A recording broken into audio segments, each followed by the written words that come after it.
앞서서 업무보고 현황의 8페이지 미션에서 이런 말씀이 써 있습니다. 수산인에게 풍요로움, 고객에게 신뢰감, 임직원에게는 자긍심을 주는 수산업 중심체로서 국가와 사회에 기업하는 협동조합이 된다. 아주 중심축을 잘 잡고 가신 것 같습니다. 그런데 이 수협의 경영 형태를 보니까 꼭 이렇게 미션대로만 되지 않고 있는 것 같아요. 임직원 중심의 수협이 아닌가 하는 이런 의심이 들게 되는 부분이 많이 있습니다. 이런 부분을 좀 살펴보고 하는데요. 회장님, 수협 중앙회에서 2차례에 걸쳐 공적 자금 투입된 거 맞죠? 예. 얼마 투입됐던가요? 약 한 1조 1,581억이 투입되었습니다. 예. 두 차례에 걸쳐서 1조가 넘게 공적 자금이 투입이 됐고요. 또 상환 한도는 얼마이신가요? 정책 자금 명목으로 2,700억 내지 2,800억 정도를 또 보조받고 있고요. 예, 그렇습니다. 그거는 이제 이자 2차 보증금하고 또 업통신국 운영비를 보조를 받고 있습니다. 예, 그렇게 또 수협의 입장도 이해를 합니다. 다른 타 은행 같은 경우 공적 자금 다 상환했어요. 수협만 상환하지 못했지요. 예. 이유도 있어요. 현금 상환 방식을 적용해 법인세 부과를 전가시키기를 원하고 있고요. 그러죠, 예. 은행장님? 예, 그렇습니다. 네. 또 이런 불리한 면이 있기 때문에 세제 개선을 관련해서 법 개정도 필요하다는 것도 느끼고 있습니다. 예. 예, 이런 것도 현실적인 문제인 것은 사실인데요. 문제는 이렇게 엄청난 채무를 가지고 있음에도 불구하고 내부에서 방만한 경영, 즉 말하자면 임직원에게 자긍심을 주는 쪽으로 경영을 하고 있는 것 같아요. 공적자금 갖지 못한 유일한 수협은행인데 작년 한 해 기준 수협에서 억대 연봉자가 몇 명이신가 아십니까? 우리 회장님 취임 전에 일어났기 때문에 별반 상관이 없다고 해도 과언은 아닙니다만은 억대 연봉자는 그렇게만은 볼 수 없거든요.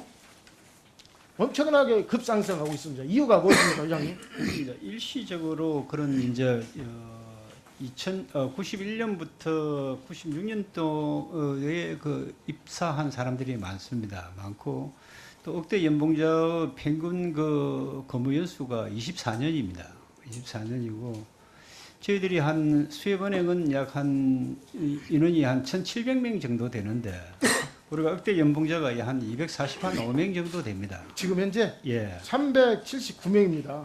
379명입니다. 예. 중앙회하고 중앙 은행을 합쳐서. 합한 숫자. 네, 중앙 합해서. 10%인데 시중은행은 한 20한 5% 선의 억대 연봉자입니다. 예, 잘 알고 있습니다. 예, 그래서 이게 아까 의원님 말씀하시는 대로 우리가 어민을 위해서 뭐 해야 될 일이 많은데 왜 억대 연봉자들이 일이 많느냐 하는 지적에 대해서는 저희들이 뭐 한번 이런 부분들을 좀 우리가 개선해 갈 수 있도록 예. 최선을 다하겠습니다. 어쨌건 타 은행이나 타 금융기관에 비해서 우리 수협은 지금 공적자금 엄청난 공적자금을 상환하지 못하고 있다는 현실입니다. 예. 이런 상황 하에서는 내부 직원에 대해서는 긴축조정을 펼쳐야만 하는 것 아닙니까, 회장님? 그래 하겠습니다. 그런 것이 안 됐다는 것을 저는 지적하고 싶습니다. 이 부분이 가장 잘못됐다는 것이다. 이렇게 회사는 어렵습니다. 그런데 아까 말씀드린 대로 수협은행 연봉자는 작년 한 해 기준 이게 중앙회와 수협은행 합쳐서 379명이나 됐습니다. 여기에 수협은행 역대 연봉자는 지난 13년 51명에 불과했으나 4년 만에 5배 늘어나가지고 242명으로 늘어났어요. 회사는 이렇게 어려워요. 그런데 공직자금 상환도 못하고 있어요. 여러 가지 이유가 있습니다만은 역대 연봉자는 자꾸 늘어나고 있습니다. 이렇게 해서 과연 어느 시절에 수협이 제대로 된 경영이 가능할 수 있는가? 의구치 않을 수 있습니다. 없습니다.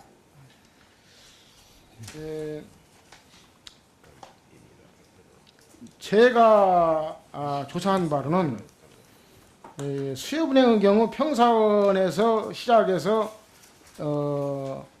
부장 승진하는데 평균 9년 10년 걸립니다. 그런데 평사원의 평균 임금이 4,500만 원인데 10년도 안 돼서 2배가량이 늘어나요. 그렇기 때문에 선택된 사람들의 직장이 바로 수협은행이다 라고 얘기를 하고 있습니다. 수협은행 이 부분도 지금 공적자금 상환하지 못하는 상황에서 분명히 책임져야 합니다. 꼭 되려 그러면 적어도 한 25년 이상 걸립니다. 그게 한 24년, 25년 근무해야 보장이 됩니다. 되고 저희들이 시중은행에 이거 확실합니까? 예, 그렇습니다. 시중은행의 어떤 임금보다 수입은행은 시중은행은 한 70, 네, 70% 됐습니다. 정도 예, 됩니다. 됐습니다. 예. 수협은 공적자금을 다 상환하지 못한 빚쟁이 신세인 것을 면하지 못하고 있습니다. 예. 빚내서 궁극적으로 식구들 호의호식하고 있다. 이 미션에서 얘기했던 수산인에게 풍요로움은 주지 못하고 있고 임직원에게 자긍심은 주고 있다. 이렇게 표현할 수밖에 없습니다. 이렇게 해서는 절대 안 된다고 생각합니다. 그렇기 때문에 어쨌건 모두 상환은 2028년까지 목표를 삼고 있잖아요. 예. 허리띠를 줄라매는 등 임직원 스스로 고통을 분담하는 뼈아픈 각성이 있어야 한다고 저는 생각합니다. 회장님 동의하시죠? 예, 그렇게 생각합니다. 예, 꼭 이렇게 해주시기 부탁드립니다. 그리고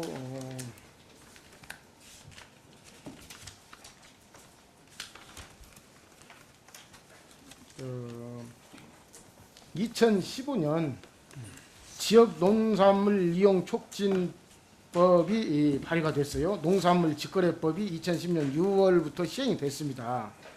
농가 소득을 증대시키고 농산물 직거래를 활성화시키기 위해서요.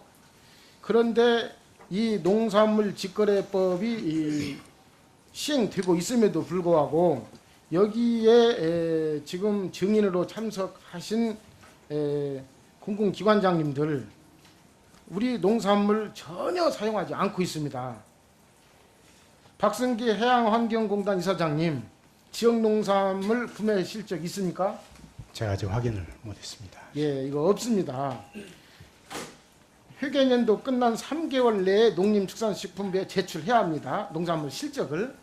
그런데 해양환경공단 이사장님 전혀 실적 없는 것으로 나타나 있고요. 또 신현석 한국수산관 이사장님 예. 마찬가지입니다. 농산물 구매 실적 전혀 없습니다. 챙겨보도록 하겠습니다. 예, 이영선 선박안전기술공단 이사장님 네. 있습니까? 없습니다. 네. 예, 전혀 없어요. 제출은 나도 없습니다. 서병구 한국해양수산연수원장님 예, 지금 예, 제가 지금 대행 맡고 있습니다. 예. 16일 없습니다. 그러죠? 김웅서 한국해양과학기술원장님 예, 있습니까? 저희들 추석하고 설에 없는 것으로 보고되고 있습니다. 최명용 이사장님 예, 확인을 못했습니다. 마찬가지입니다. 예, 알겠습니다. 앞서서도 말씀드렸다시피 우리 수협이나 농협이나 농림축산해양 이 우리 부처는 농업인과 수협인들이 주인입니다. 특히 지역 농산물, 지역 수산물 우리가 함께 해서 우리가 구매해줘야 한다고 생각합니다. 그렇게 생각들 하시지요? 예, 이것만이 우리가 우리의 권리를 지킬 수 있다고 봅니다. 그런데 이런 사실이 법으로 규정되어 있음에도 불구하고 전혀 시행되지 않고 있다는 거. 좀 이 부분에서 깊이 반성하시고 차후로는 이 점 좀 고쳐주시고요. 왜 이런 일이 있었는가? 구매하지 않은 이유가 무엇인가? 또 향후 어떻게 조치할 것인가에 대해서 구체적으로 대안 좀 마련해서 본 의원실에 제출해 주시기 바랍니다.